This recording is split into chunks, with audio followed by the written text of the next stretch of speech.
Mesdames et messieurs, je regrette profondément de ne pas être des vôtres cet après-midi. Mais je tenais absolument à vous signifier le soutien du gouvernement et de l'État à ce championnat de France des économies d'énergie. J'avais été, comme maire, il y a quelques années, participant à ce concours Cube au nom de la ville d'Angers, et j'avais pu apprécier l'originalité, la pertinence de la démarche pour mobiliser les acteurs du quotidien et les inciter à changer leurs habitudes. Cette année, tout cela prend évidemment une dimension particulière, puisque nous sommes tous ensemble confrontés à un défi collectif de sobriété.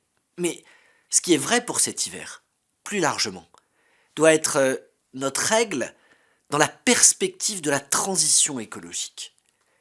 C'est pour cela que, en vous voyant lancer ce championnat de France d'hiver, je veux saluer tous les acteurs, tous ceux qui sont engagés à fond dans cette compétition, les entreprises, les établissements scolaires, les stades, les infrastructures sportives, les associations. L'ambition pour tous les participants sera d'atteindre et même d'aller bien au-delà de l'objectif national d'une baisse de consommation de 10% dans les mois qui viennent.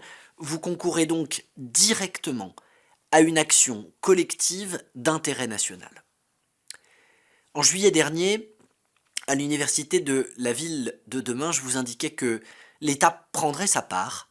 Je suis venu vous dire que cet engagement, je le tiendrai, les bâtiments publics vont eux aussi s'inscrire dans cette volonté de se dépasser et de faire en sorte d'obtenir les meilleurs résultats possibles.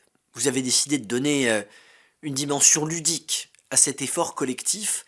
C'est une intuition assez géniale et je suis convaincu qu'on obtient beaucoup plus en misant sur l'émulation et l'esprit de compétition qu'en fixant des normes ou en insistant sur une dimension qui serait moralisatrice. Alors, à tous, à toutes, très bonne compétition et que le meilleur gagne dans l'intérêt de la planète.